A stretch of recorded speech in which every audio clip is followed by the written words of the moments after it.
The morning sky over New York turned black as massive ships blotted out the sun. Sarah Chen looked up from her lab window at Columbia University and felt her blood freeze. The ships were huge, each one the size of Manhattan, floating silently above every major city on Earth. Commander Thexara stood on the bridge of the lead vessel, her forearms crossed behind her back. The Zephyrian officer had done this hundreds of times before on dozens of worlds. Her pale blue skin showed the ritual scars of her warrior caste, and her large black eyes held no emotion as she watched the primitive planet below. "Begin the harvest," she commanded in her clicking language. Across the globe, smaller ships descended like falling stars. They landed in parks, on highways, in parking lots. The ships opened with a hiss and tall blue aliens emerged wearing silver armor. They carried strange weapons that hummed with energy. Marcus Rodriguez was fixing his motorcycle outside his garage in Texas when the first ship landed in his neighborhood.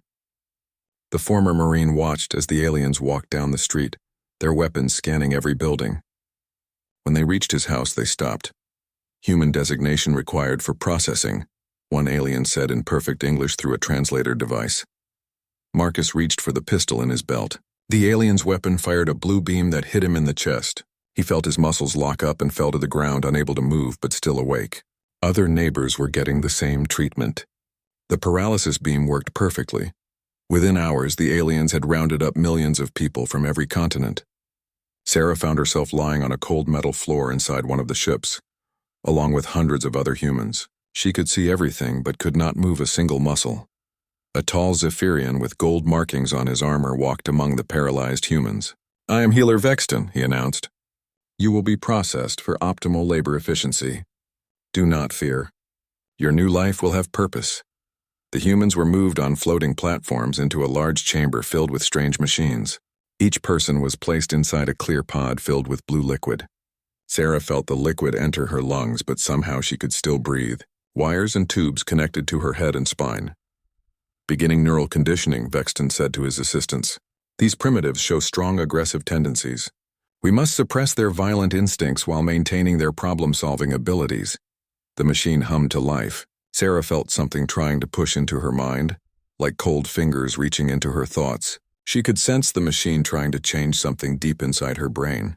Around her, other humans in the pods were going limp as the conditioning took hold. But Sarah felt different. The cold presence in her mind hit something and stopped like water hitting a wall. She did not understand why, but the machine could not change her.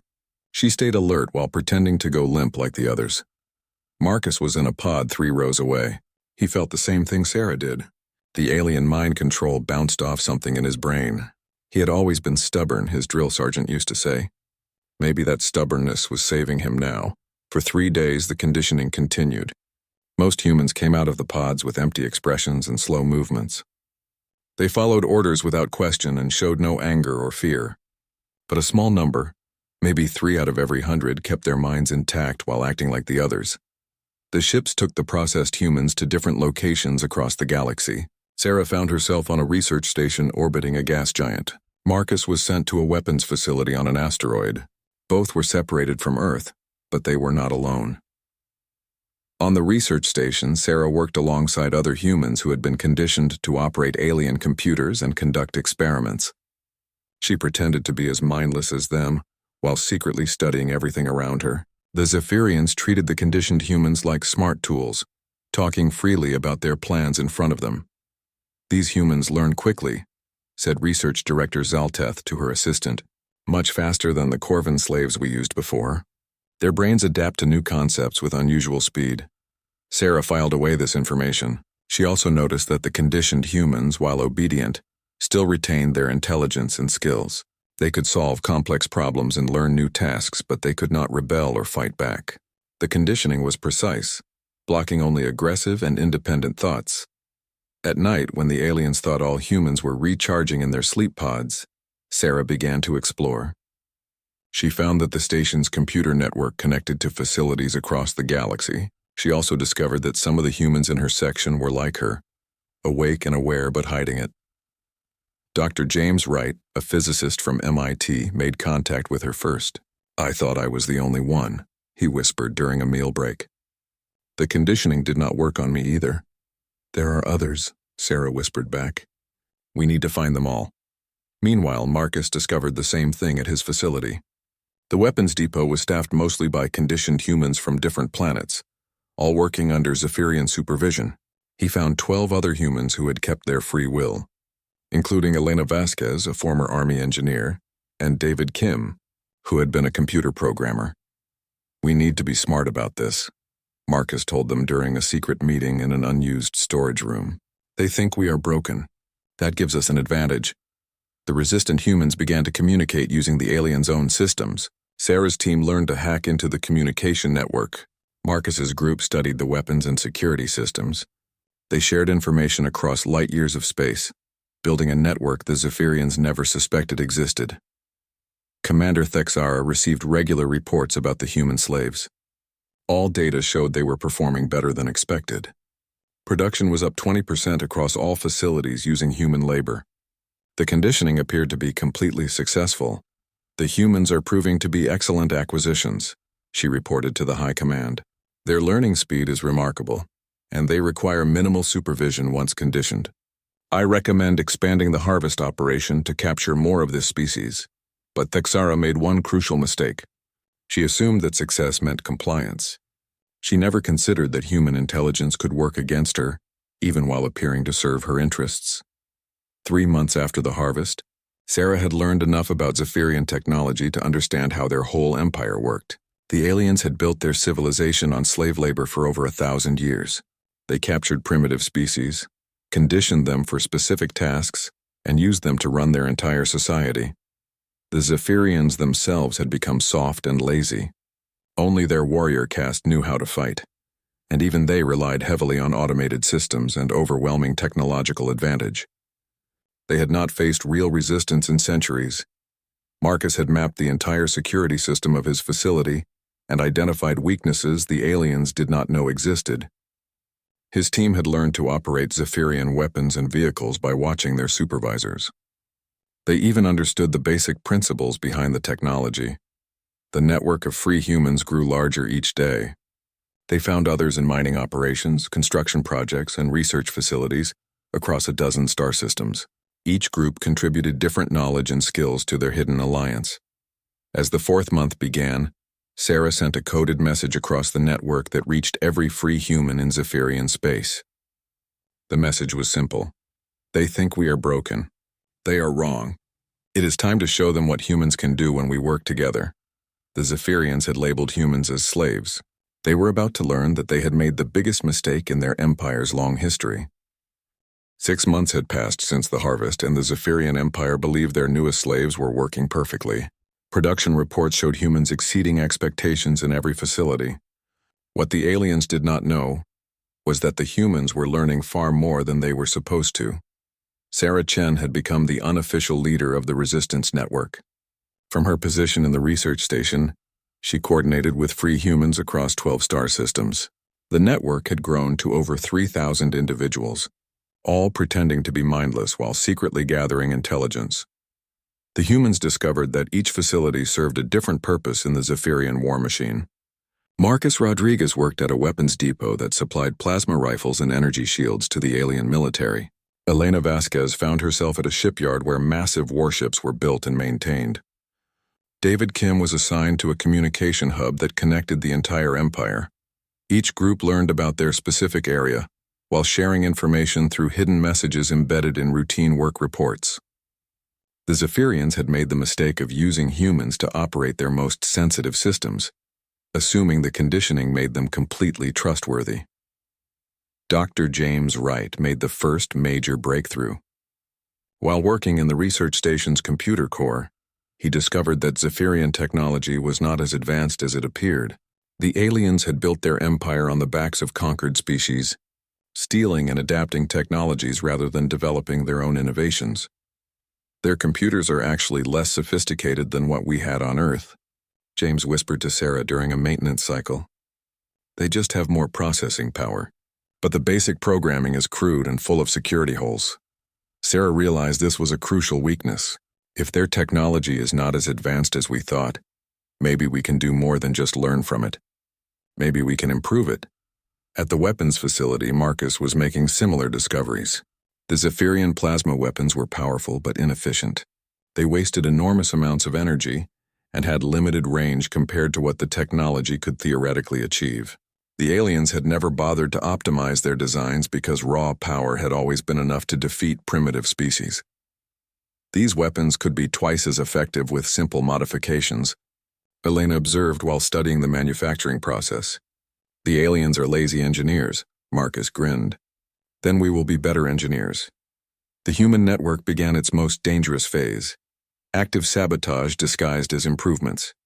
They started making small modifications to the systems they operated, always framing the changes as efficiency upgrades that would please their supervisors. Sarah's team improved the research station's computers by 20%, claiming they had found ways to optimize the processing algorithms.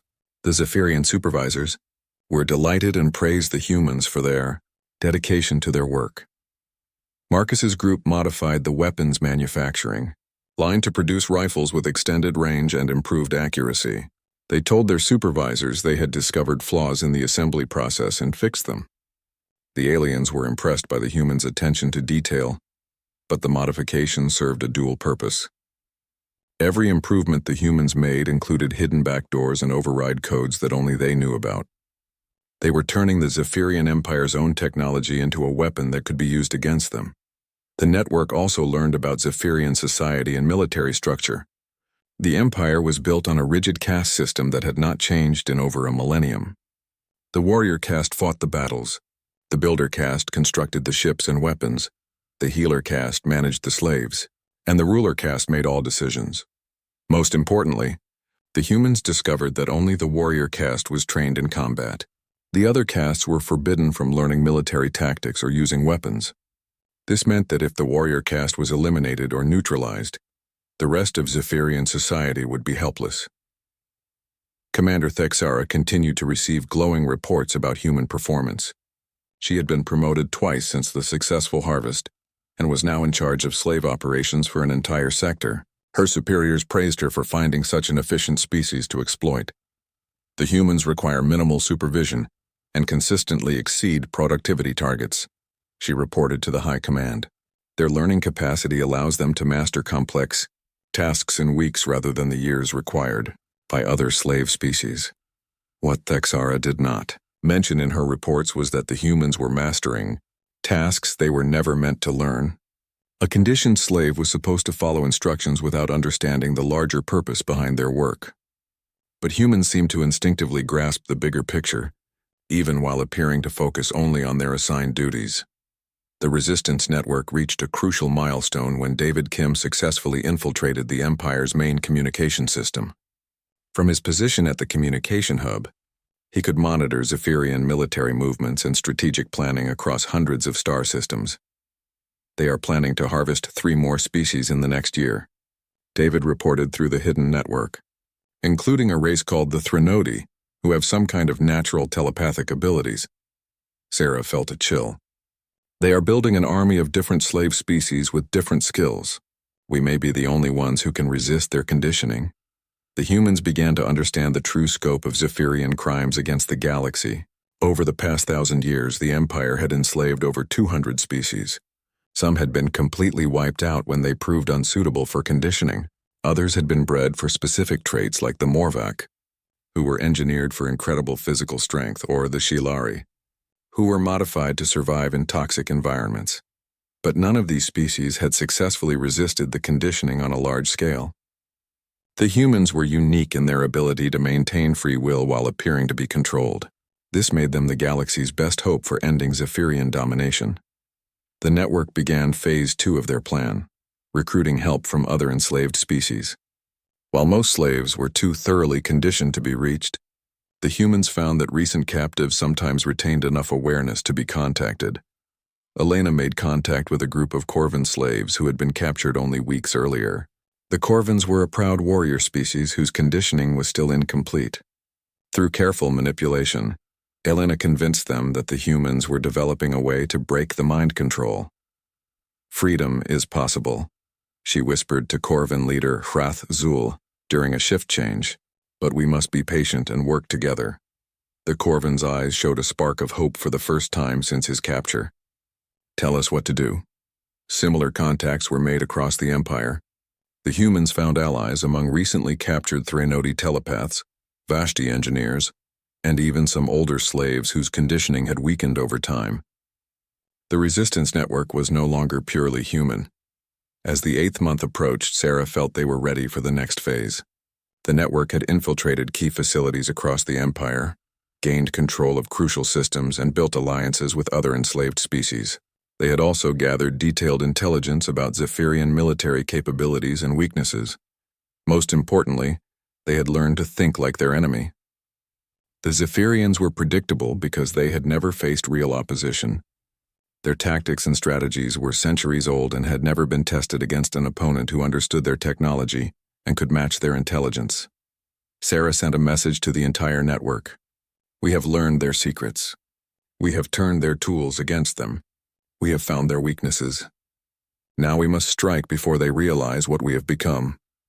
Marcus received the message at his weapons facility and smiled grimly. Around him, modified plasma rifles rolled off the production line, each one containing hidden modifications that would make them useless in Zephyrian hands, but deadly effective for human resistance fighters. The aliens had created the perfect slaves. They just did not realize that their perfect slaves had become the perfect enemy. The underground network was ready to surface, and when it did, the Zephyrian Empire would burn. The breakthrough came from an unexpected source. Dr. Lisa Park, a neurosurgeon who had been enslaved and sent to a medical facility, discovered how to reverse the Zephyrian conditioning. She had been studying the brain scans of conditioned humans when she noticed something the aliens had missed. The conditioning did not actually remove free will. It created a barrier in the brain that blocked access to certain thoughts and emotions. The barrier could be dissolved using a modified version of the same technology that had created it. The conditioning is like a lock, Lisa explained to Sarah through their hidden communication network. But every lock has a key.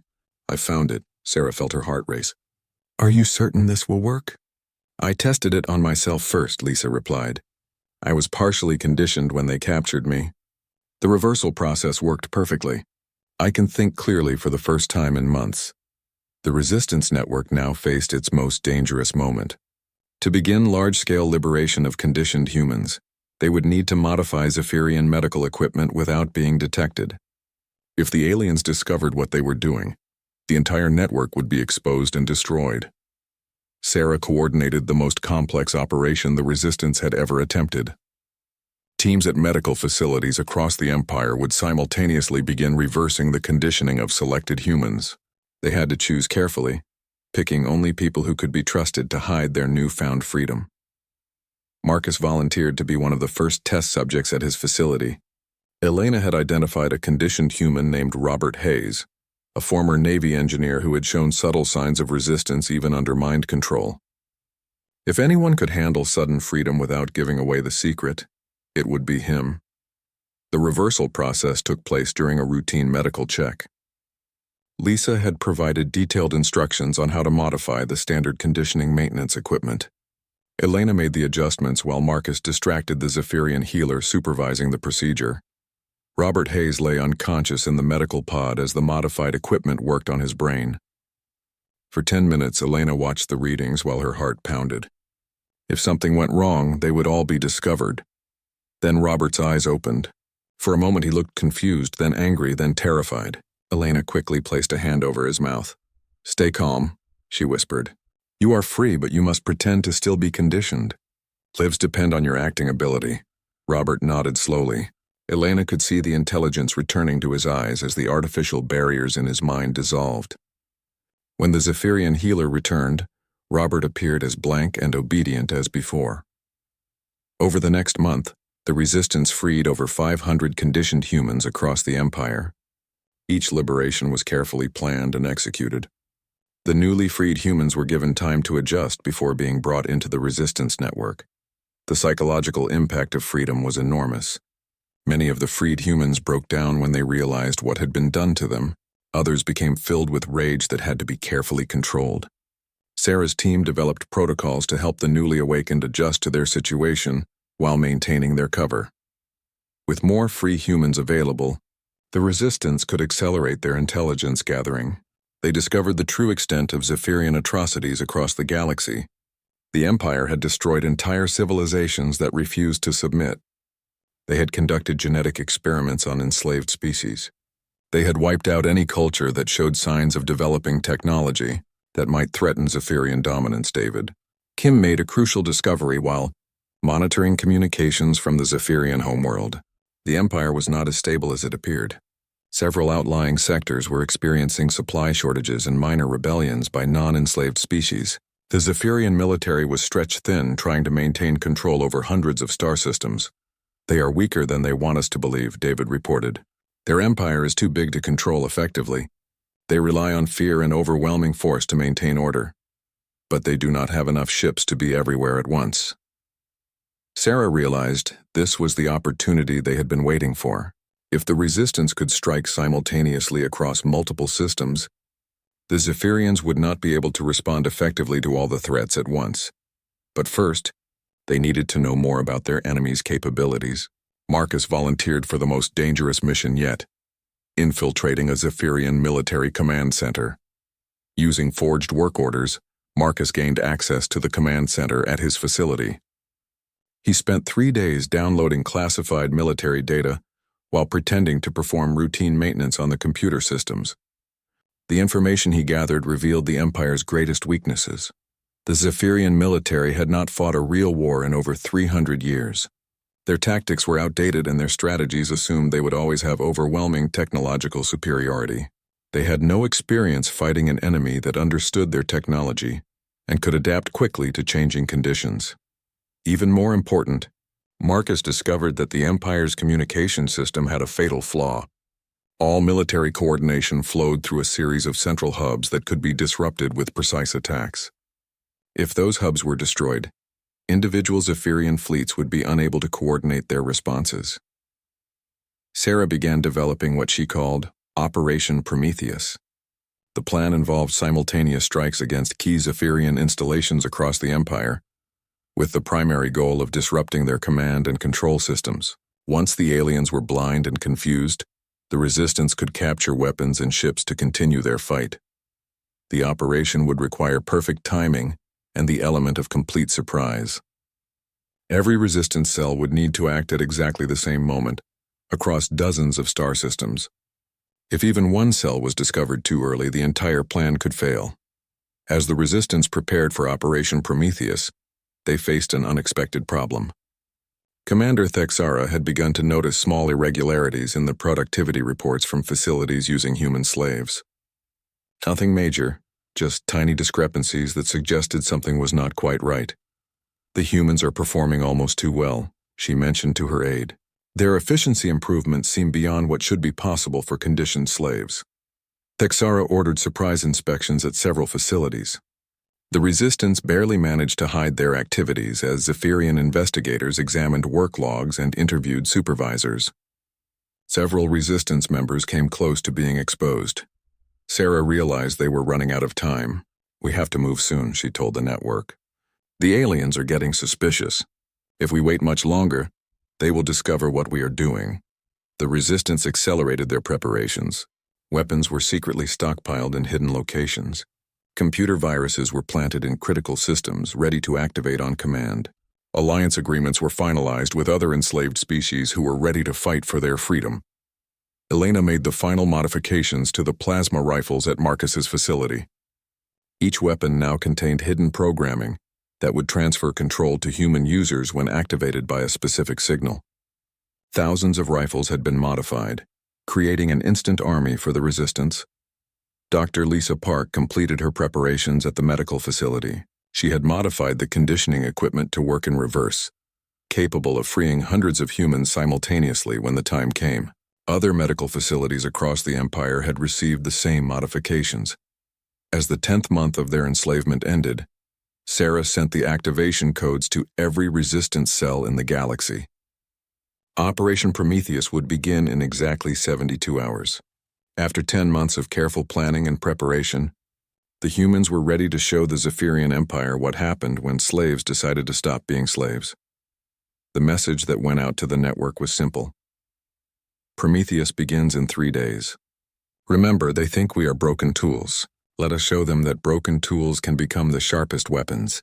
For Earth, for freedom, for every species they have enslaved. Make them burn. Commander Thexara sat in her office reviewing the latest reports from human-operated facilities. Something was wrong, but she could not identify what it was.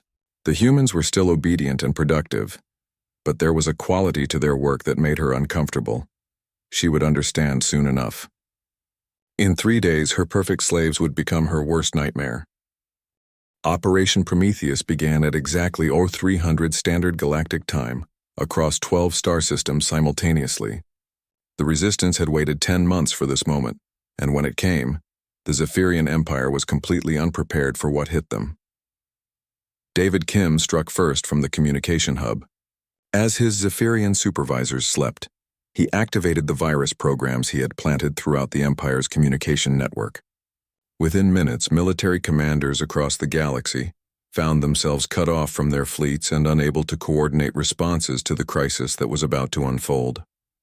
At the research station, Sarah Chen activated the reversal program Dr. Lisa Park had developed. All across the facility, conditioned humans suddenly woke up as the barriers in their minds dissolved.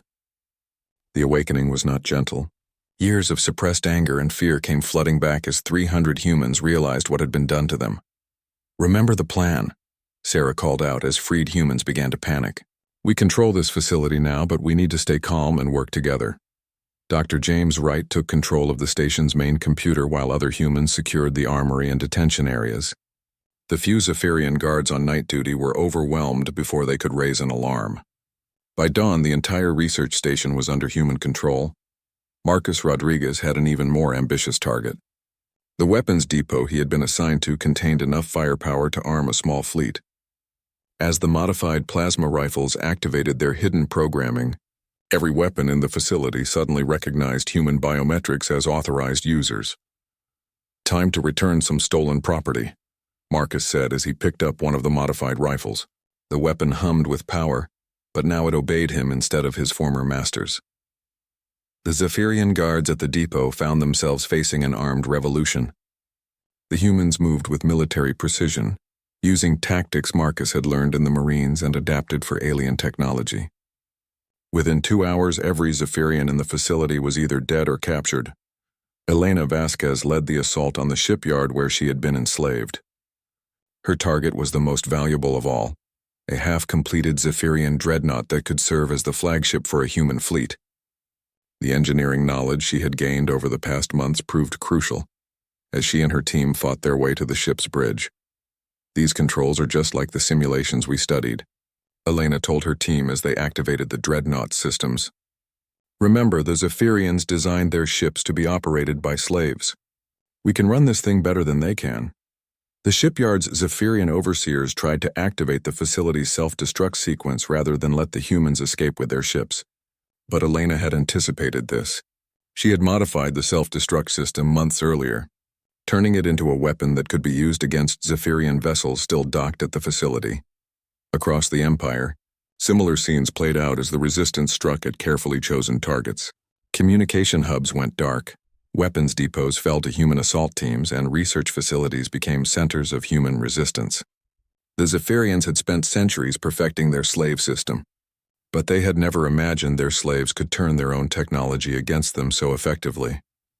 Commander Thexara was awakened by emergency alerts flooding her command center. At first she thought the reports were errors. Slave facilities did not simply rebel. The conditioning made such actions impossible. "Confirm these reports," she ordered her communications officer. There must be some mistake. But the reports kept coming. Facility after facility was going dark or reporting open rebellion by their human slaves. Thexara realized with growing horror that the impossible was happening. The humans had somehow broken their conditioning and were using Zephyrian technology against its creators. "How is this possible?" she demanded. "The conditioning process was perfected over centuries. No species has ever successfully resisted it." Her aide, a nervous member of the Builder caste, could only stammer responses. "Commander, we are receiving reports that the humans appear to have modified our equipment somehow. They seem to understand our technology better than we thought possible." Thexara felt a chill run through her body. If the humans had been studying Zephyrian technology for months while pretending to be conditioned, they might know things about the Empire's capabilities that even most Zephyrians did not understand. The situation grew worse as the day progressed.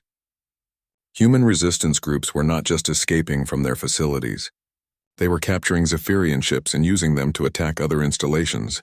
The rebels showed an understanding of space combat that should have been impossible for a species that had never developed interstellar travel. Marcus Rodriguez found himself in command of a captured Zephyrian destroyer, leading an attack on a nearby prison facility, holding thousands of enslaved beings from dozens of species. His crew was a mix of humans and recently freed aliens who had joined the rebellion. "Target their communication arrays first," Marcus ordered. "We want to free the prisoners, not kill them with our own firepower." The destroyer's weapons, designed by Zephyrians but now operated by humans who understood them better than their creators, struck with surgical precision. The prison facility's defenses collapsed within minutes, and thousands more beings joined the growing rebellion. But the humans were not content to simply free slaves and capture ships. They had studied Zephyrian tactics for months and knew exactly how the Empire would respond to the crisis. Sarah. Chen coordinated the Resistance's second phase from her captured research station. "They will send their main fleets to retake the most important facilities," she transmitted to the other Resistance leaders. "We cannot hold fixed positions against their superior numbers, but we can use their predictability against them." The humans had prepared for this moment. As Zephyrian fleets arrived to retake rebel facilities, they found elaborate traps waiting for them. Space mines created from modified construction equipment destroyed entire squadrons. Computer viruses infected every ship that tried to dock with contaminated facilities. Even the most basic Zephyrian systems had been turned into weapons by human ingenuity. Elena Vasquez proved that humans could not only operate Zephyrian ships, but improve their performance. The captured dreadnought under her command outmaneuvered and outfought 3 Zephyrian cruisers sent to destroy it. Her modifications to the ship's systems gave it capabilities its original designers had never imagined. These aliens built their empire on the work of others. Elena told her mixed crew of humans and freed slaves. But they never learned to innovate. "We will show them what happens when slaves become engineers." The Zephyrian response became increasingly desperate, as their forces suffered defeat after defeat. They had overwhelming technological superiority, but they could not use it effectively against enemies who understood their technology as well as they did. Every tactic they tried seemed to be anticipated by the human resistance. Commander Thexara received permission to use the Empire's most powerful weapons against the rebellion. Planet-killer bombardment systems that had been used to destroy defiant worlds were brought out of storage. If the Zephyrians could not retake their facilities, they would destroy them and everyone in them. But even this desperate measure was anticipated by the human resistance. David Kim had maintained his access to the communication network despite the chaos, and he intercepted the orders to deploy the superweapons. "They are bringing the big guns," he warned the resistance. "Planet killers inbound to 7 different systems. We have maybe 6 hours before they arrive." Sarah Chen smiled grimly as she received the warning. The Zephyrians were about to make their biggest mistake yet. They thought they were bringing overwhelming force to crush the rebellion. Instead, they were delivering the tools the humans needed to take their fight directly to the heart of the Empire. "Send the signal to all units," Sarah ordered. "Operation Prometheus Phase 3 is now active. Time to steal ourselves a planet killer." The Zephyrian Empire had ruled the galaxy for over 1,000 years through technological superiority and ruthless efficiency. But they had never faced an enemy that could learn their technology, improve upon it, and use it against them more effectively than they could themselves. The fire that had been lit in the depths of their slave facilities was spreading across the galaxy, and it would not be extinguished until the Empire itself was reduced to ash. The final battle began when the Zephyrian Imperial fleet dropped out of hyperspace above Earth. Commander Thexara stood on the bridge of the flagship Eternal Dominion, leading the largest military force the Empire had assembled in 3 centuries. She had come to make an example of the rebellious humans by destroying their homeworld. What she found waiting for her was impossible. Orbiting Earth was a fleet of captured and modified Zephyrian vessels under human command. At the center of the formation floated the massive research station that Sarah Chen had turned into a mobile fortress. The humans had not just survived the rebellion, they had created a fleet that rivaled the Imperial Navy itself. How did they get so many ships? Thexara demanded. Her tactical officer, a member of the warrior caste, studied the sensor readings with growing alarm. Commander, those are our own vessels. The humans appear to have captured entire fleets and converted them to their use. Some of those ship modifications are beyond our current technology. Thexara felt something she had never experienced before. Doubt. The humans had been slaves for less than a year, but they commanded a space fleet with the skill of veteran admirals. It should have been impossible. Marcus Rodriguez stood on the bridge of his flagship, a captured dreadnought he had renamed Broken Chains. Around him, a crew of humans and freed aliens worked with perfect coordination. They had spent months learning Zephyrian technology, and now they understood it better than the aliens who had created it. Enemy fleet is moving into attack formation, reported Elena Vasquez from the tactical station. Their formation is exactly what we predicted. They have not changed their tactics in centuries. Marcus nodded. The Zephyrians were predictable because they had never needed to adapt. Their overwhelming technological advantage had made innovation unnecessary. But the humans had studied every battle the Empire had ever fought, and they knew exactly how to exploit Zephyrian weaknesses. All ships, execute Battle Plan Omega, Marcus transmitted to the human fleet. Remember, we are not just fighting for ourselves. Every enslaved species in the galaxy is watching this battle. The engagement began with the Zephyrians launching their traditional opening move, a massive missile barrage designed to overwhelm enemy shields through sheer firepower. It was a tactic that had worked against every species they had ever fought. But the human fleet scattered in a complex three-dimensional pattern that confused the Zephyrian targeting systems. The missiles, designed to track predictable enemy movements, found themselves chasing shadows as human ships danced between the explosions with impossible grace. They are using our own point defense systems against us, the tactical officer reported to Thexara. Somehow they have improved the tracking algorithms beyond our specifications. Sarah Chen watched the battle from her command center on the converted research station. She had spent the last month integrating all the intelligence the Resistance had gathered into a comprehensive battle plan. Every Zephyrian ship type, every weapon system, every tactical doctrine had been analyzed and countered.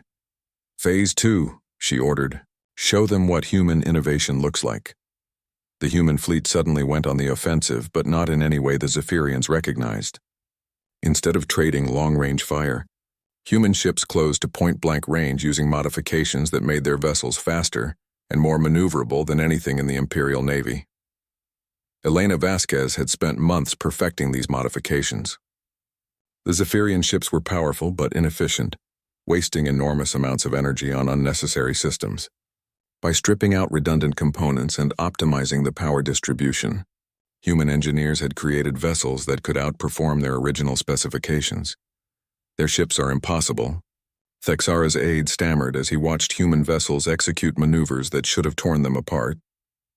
No Zephyrian ship can move like that. They are not Zephyrian ships anymore, Thexara replied grimly.